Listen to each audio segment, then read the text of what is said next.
한번 따라서 하십시다. 포도주가 떨어진 인생. 식당에 밥이 떨어지면 곤란하겠죠. 살집에 살이 떨어져서도 안 됩니다. 떡집에 떡이 떨어져도 안 되고요. 참기름집에 기름이 떨어져도 안 되지요. 식육점에 고기가 떨어지면 되겠습니까? 물론 생각보다 손님이 많이 오시면 떨어질 수 있습니다. 그러나 미처 준비를 잘 못해서 적게 해서 떨어진다면 그 손해는 본인이 보셔야 되죠. 그런데 잔치집, 요즘 잔치집하고는 많이 다릅니다마는 옛날 잔치집에 술이 떨어졌다. 이건 곤란하죠. 그런데 우리 초대교회의 잔치집에는 포도주가 있었습니다. 그런데 포도주가 떨어졌다. 이것은 정말 곤란한 이야기죠. 그런데 이 잔치집에 밥이 떨어지고 국이 떨어졌다면 또 급히 만들 수가 있습니다. 요즘이야 포도주가 떨어져도 상류에 연락해서 대리점에 연락해서 금방 공급받을 수가 있습니다만은, 그러나 집에서 담근 포도주만큼의 맛은 낼 수가 없습니다. 그 당시에는 제조된 포도주 구입할 수 있는 것이 없고 전부 집에서 만들어서 공급하던 포도주니까 이것은 단시간에 만들 수 있는 것이 아닙니다. 그러니까 뭐 방법이 없습니다. 밥이야 급히 또 하면 됩니다. 국은 끓이면 됩니다. 그런데 포도주는 쉽게 만들 수 있는 것이 아닙니다. 축하해 주러 온 손님들에게 결정적 역할, 그들의 마음을 기쁘게 하고 나름대로 잔치집 분위기 흥을 돋구는 데 필요한 포도주가 떨어졌으니까 심각한 거죠. 그런데 그 심각성을 알고 있었던 사람이 오늘 본문에 보면 예수님의 어머니 마리아입니다. 그리고 이 어머니 마리아는 일찍이 잔치집에 있었기 때문에 내력을 다 압니다. 그러니까 포도주가 떨어진 것도 알고 있는. 그런데 예수님께서는 다른 제자들과 함께 너지막해 온 겁니다. 결국은 오후 시간에 왔다라고 볼 수밖에 없다. 시간은 정확하게 나타나 있지 않습니다. 포도주가 떨어질 때인데 오전에 떨어질 리가 있겠습니까? 예상치 못한 손님들 때문에 포도주가 맛이 있어서 예상보다 더 많이 마셨기 때문에 포도주가 떨어졌는지는 모르지만은 어쨌든 포도주가 떨어졌다고 안 것을 보고 마리아가 일찍 가 있은 것을 보면 그 잔치집이 누구 집 잔치집이었을까? 그것도 좀 궁금하지 않습니까? 예. 그런데 그 잔치집은 성경학자들에 의하면 이 마리아가 일찍이 가 있었고 이 예수님도 예수님 오라고 하니까 제자들까지 초청했으니까 분명히 아는 집이었고 관계가 있는 집이었다 하는 것을 보면 사도 요한의 집이었을 것이다. 예수님과 육신적으로 이종간이잖아요. 그러니까 사도 요한의 집이었을 것이다. 그렇게만 알고 있으면 되겠습니다. 그런데 우리 인생을 살면서 사실 필요한 것이 많습니다만 가장 기본적으로 필요한 것은 의식주입니다. 의식주만 가지고 삶을 만족하는 사람은 아무도 없습니다. 물론 먹을 것이 귀할 때는 먹는 것만 있어도 좋겠다고 하지만은 먹는 거 있으니까 또 무슨 생각나요? 더 좋은 것 찾게 됩니다. 더 좋은 것. 예. 더 맛있는 것 찾게 됩니다. 전에는 밥만 먹어도 좋다 이랬는데 밥 가지고 안 됩니다. 그렇죠? 예. 그러니까 이 포도주가 떨어질 때에 결국은 인생의 즐거움이 떨어졌다 그 말입니다. 삶의 기쁨이 떨어졌다 그 말입니다. 우리가 그렇잖아요. 기쁨을 제공하는 나름대로 동력이 되는 포도주가 떨어졌으니 그 포도주가 떨어졌다는 것은 잔치집 분위기가 설렁한 거죠. 왜냐하면 기쁨이 없어졌으니까. 그러니까 빨리 포도주를 보충해야 되거나 이것을 어쨌든 가져와야 될 텐데 방법이 없습니다. 그런데 마침 예수님이 제자들과 함께 나타났을 때에 우리 예수님의 어머니 마리아가 결정적인 생각을 가지고 저 아들 예수님이면 포도주를 해결할 수 있다고 생각이 들었던 거예요. 예. 성도 여러분, 여러분들이 지금 살아가는 삶에도 혹 포도주가 떨어진 것처럼 사는 분들이 있을 수 있고, 또 우리는 정작 괜찮다고 하지만은 우리 주위에 포도주가 떨어진 인생의 삶을 사는 사람들도 의외로 많이 있음을 발견할 수가 있습니다. 기쁨을 잃어버리고 즐거움을 잃어버리고 삶의 가치를 잃어버리고 삶의 의미를 잃어버리고 사는 사람들이 의외로 많이 있습니다. 그러면 이분들에게 필요한 포도주, 이분들의 삶에 진정한 행복을 안겨줄 수 있는 포도주가 어디에서 어떻게 해결할 수 있을 것인가, 그 해답을 주고 있는 말씀이 오늘 본문 내용입니다. 사실 우리가 살아보지만 늘 행복하게 산다는 것, 그것 또한 쉬운 것이 아닙니다. 순간순간 행복하는데, 그런데 그 행복조차도 빨리 잃어버리게 만들고 그 행복을 앗아가는 경우들도 많이 있지 않습니까? 여러분, 마돈나 크면은 여러분 다 아시죠? 완전히 재벌이었습니다. 그렇게 누가 봐도 야, 마돈나 같으면은 정말 행복한 삶을 고백할 수 있겠다고 생각했지만은 기자가 물었습니다. 당신 행복합니까? 그런데 엄청난 대답을 합니다. 행복하기는커녕 행복한 사람을 내가 지금까지 만나본 적이 없습니다. 우리가 볼 때는 외부적으로 볼 때, 외관적으로 볼 때 엄청난 행복을 누리면서 살 수 있을 것 같은데, 그 주위에는 행복한 사람들이 많이 있을 것 같은데 의외의 대답을 합니다. 행복하기는커녕 행복한 사람을 만나본 적이 없다. 왜 그런지 아세요? 욕망이 크기 때문입니다. 욕망이 크기 때문에 행복을 못 느끼는 거예요. 그 마돈나 주변에 가난한 사람 있겠어요? 못생긴 사람 있겠어요? 다 한가락 하는 분들입니다. 잘난 분들입니다. 나름대로 떵떵거리면서 사는 사람들입니다. 그러니까 만족이 없으니까 행복을 못 느끼는 거죠.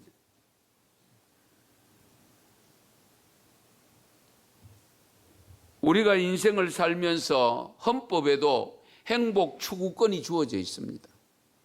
누구나 행복을 추구할 수 있는 권리가 주어져 있는데, 문제는 그 권리마저도 잃어버리는 경우가 있는가 하면 그 권리조차 제대로 누리지 못하는 경우들이 많이 있습니다.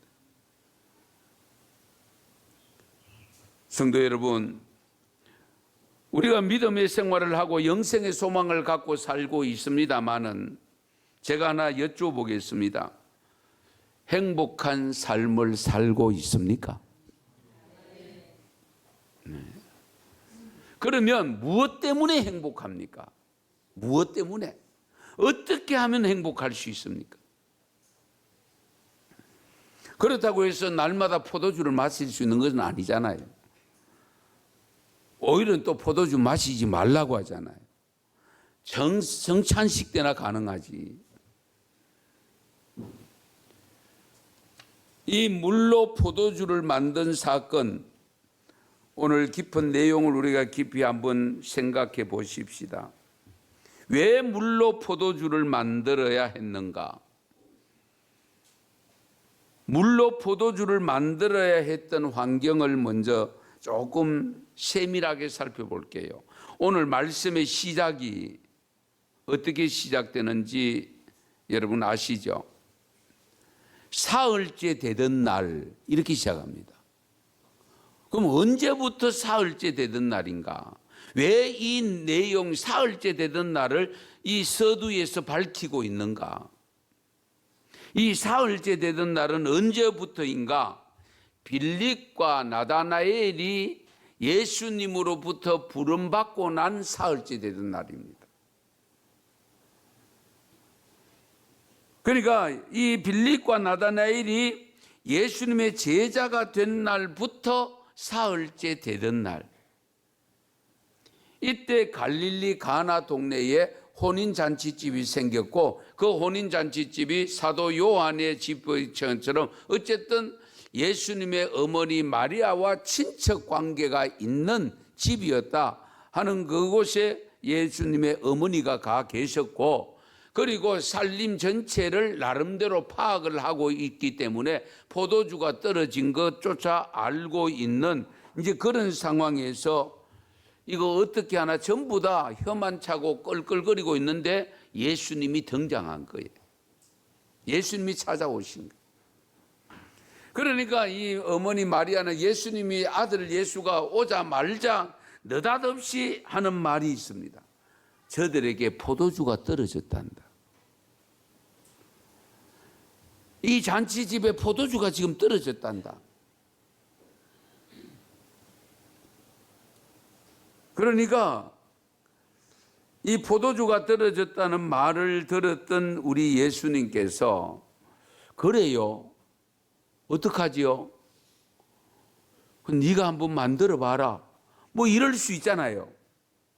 그런데 그 포도주가 떨어졌다는 말을 받은 예수님께서 정말 우리가 생각해도 상식 밖의 대답을 합니다. 여자여, 그것이 나와 무슨 상관입니까? 그러나 아직 내 때가 안 됐습니다. 나의 때가 안 됐습니다. 어머니여 이렇게 부른 게 여자여라고 불렀습니다. 이거는 어쩌면은 주인이 하인을 부를 때에 쓰는 표현이잖아요. 여자여 하는 거예요. 그런데 그 어머니가 그 말에 대꾸하지 아니하고 오히려 하인들을 시켜서 뭐라고 이야기하는 거야? 예수님이 시키는 대로 해라. 예수가 시키는 대로 해라.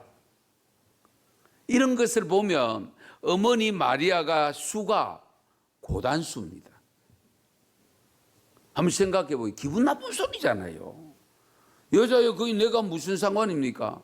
어머니는 아들을 믿고 이야기했는데, 그렇잖아요. 아들이면 포도주를 해결할 수 있다라고 생각해서 지금 이야기를 하고 있는데 아들은 능청맞게 여자여라고 부르고 거기다가 내가 그것과 무슨 상관이냐고 또 이야기합니다. 그러면서 내 때가 아직 안 되었습니다. 그런데도 불구하고 예수님의 어머니는 이 하인들에게 예수님이 시키는 대로 해라. 그 말이 떨어지기가 무섭게 예수님은 어떻게 합니까? 하인들에게 저 빈 항아리에 물을 채워라. 또 하인들도 한번 생각해. 아무리 하인이지만은 종이지만은 빈 항아리 물 채우고 뭐 어떡하겠다는 겁니까? 한번 생각해 보세요. 이치에도 맞지 않고 전혀 생각할 수 없는 일인데 그러면 불평이 생길 수 있잖아요. 비록 하인이지만은. 그런데 하인들은 어떻게 이미 예수님의 어머니 마리아로부터 받은 말씀이잖아요. 시키는 대로 해라. 그러니까 물을 떠다가 6 항아리를 다 채웠어요. 채우고 나니까 어떻게 됩니까? 떠다 드려라. 그 맹물 떠다 드렸다가 어떡하려고? 우리가 조금만 상식이 있다면 거절할 수밖에 없습니다. 그리고 그 물 떠다 드렸다고 뭐 어떡한다는 거예요? 누가 물 요구합니까? 포도주를 요구하고 있는데. 그런데도 불구하고 오늘 본문에 보면 이 하인들이 그 물을 예수님이 시키는 대로 떠다 드립니다. 그 떠다 드리는 그 물을 마시는 그 축하객들, 하객들이 갑자기 연회장이 놀랍니다. 보통 잔치집에는 우리가 그렇잖아요. 처음에 오시면 손 잘 내놓고 늦게 가면은 좀 못한 거 내놓고, 그것이 우리 생활도 그런 부분이 있잖아요. 그런데 이 집의 포도주가 맛을 보니까 지금까지 먹은 포도주보다 비교할 수 없는 좋은 포도주가 생기니까 신랑을 불러가지고, 야, 다른 잔치집에 가면은 보통 처음에 좋은 거 내놓고 마지막에는 좋지 않는 걸 내놓는데 이 좋은 포도주를 어디 숨겼다가 내놓았느냐. 뭐 신랑도 어떨떨하죠. 뭐 모르잖아요, 전혀. 어떻게 이 포도주가 생겼는지. 우리가 무슨 문제를 만나더라도 가장 먼저 해야 할 일은 문제를 해결할 수 있는 능력을 가진 사람을 찾는 것이 우선입니다. 그러다 보니까 우리는 온갖 사람, 이 사람을 좋을까, 저 사람 만나면 좋을까, 저 사람 만나면 해결될까, 저 검사 만나면 해결될까, 뭐 별의별 사람들을 먼저 생각하는 경우가 많습니다. 그런데 오늘 본문에 예수님의 어머니는 예수님을 생각하고 있었던 거예요. 예수님이 오면 해결할 수 있다. 비록 내 아들이지만은 예수님의 능력이면 이 포도주 없는 포도주도 해결할 수 있다고 생각하고 인정하고 있었던 겁니다. 바로 이 부분입니다. 성도 여러분들은 포도주가 떨어진 삶이 진행되어지거나 내 삶에 그런 상황이 찾아왔을 때에 여러분들은 무엇을 찾습니까? 누구를 찾습니까? 주님을 가장 먼저 찾고 있습니까? 아니면 사람 찾아다닙니까? 누가 뭐래도 예수님을 찾아야 됩니다. 예수님을 찾으면 해결이 됩니다. 해결할 수 없다고 생각되는 것까지도 해결할 수 있는 분이 우리 주님이시잖아요. 오래전 이야기입니다마는 어떤 사람이 사업을 하다가 실패를 하고 너무 삶이 어려우니까 하루는 아내를 불러놓고, 여보, 너무너무 미안하지만 당신과 나 우리 가족 함께 죽자. 동반 자살할 이야기를 아내에게 합니다. 가장이 오죽 못났으면 저런 이야기할까 이런 생각도 들지만 얼마나 힘들었으면 그런 이야기를 하겠습니까? 자기 혼자 그냥 죽기, 남은 사람들이 어떻게 살든지 말든지 그런 생각도 할 수 있지만은 그 가난을 물려주고 어려운 형편을 물려줘서 나 한 사람은 떠나면 되지만은 그 남은 가족들이 고생할 걸 생각하니까 같이 죽자.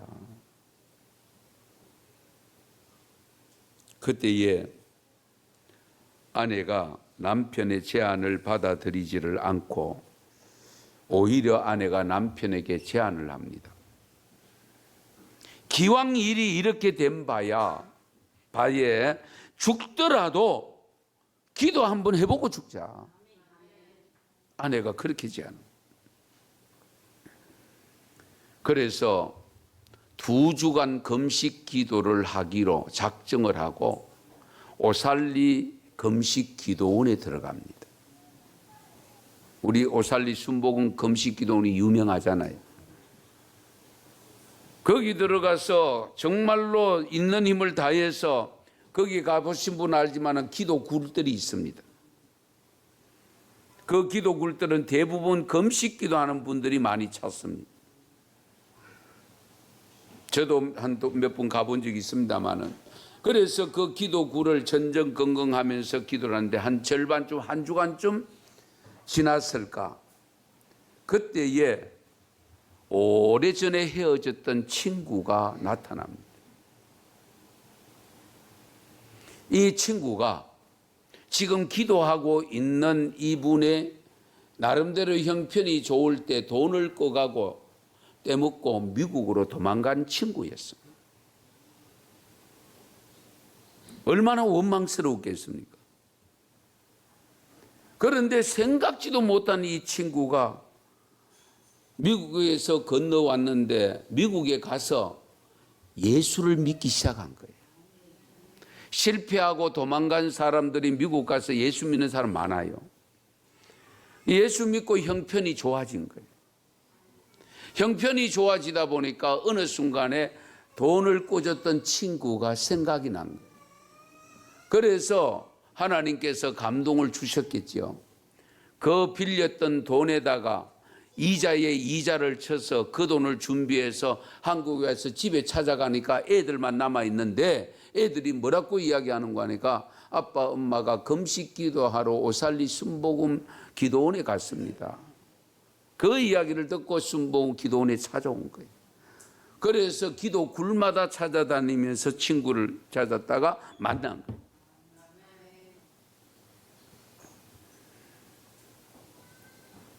그래서 이 친구가 그 빌렸던 돈을 다 내려놓았어. 친구에게 갚아주고 이 친구가 깜짝 놀라요. 만약에 죽었더라면 어떻게 되었을까? 그래도 아내 말 듣고 정말 결단하고 금식 기도를 했더니 주님께서 하나님께서 이와 같이 친구를 보내주셨다. 할렐루야. 문제가 발생했을 때, 인생의 포도주가 떨어졌을 때 우리가 가장 먼저 해야 될 일은 주님을 찾는 일이고, 그 주님을 찾는다는 것은 주님께 기도한다 그 말입니다. 혹시라도 인생의 포도주가 떨어진 채로 세상만 탓하고 주님을 제대로 찾지도 않고 만나지도 않은 채 원망만 하고 있는 분은 없습니까? 지금까지 맛보지 못한 포도주로 행복한 삶을 살고 싶지는 않습니까? 지금 어렵고 힘든 여정이 어쩌면 처음 것보다 더 좋은 포도주를 준비할 수 있는 기회인지도 모릅니다. 다만 주님의 말씀에 순종하면 말입니다. 제가 해볼 거 다 해보았지만 얻은 것이 없지만은 하나님이 주의 종을 통하여 들려주시는 이 음성을 듣고 그대로 순종하겠습니다 라는 고백을 가지고 순종하는 그런 결단이 있기를 바랍니다. 그 결단 뒤에 반드시 하나님께서 예비해 놓으신 이적과 기적이 기다리고 있습니다. 이런 기회를 놓치지 않았으면 좋겠습니다. 지금 여러분이 준비한 포도주가 떨어졌다고 한탄하지 마시고 누구를 원망하지도 마시고 오히려 더 좋은 포도주가 준비되는 기회로 삼으시는 지혜가 있기를 바랍니다. 전화위복의 기회를 만드는 믿음의 역사가 있기를 바랍니다. 내 인생에도 이렇게 행복한 때가 있는가라는 고백이 있는 삶이 될 수 있는 기회로 만드는 지혜가 있기를 축원합니다. 축복합니다. 기도드리겠습니다.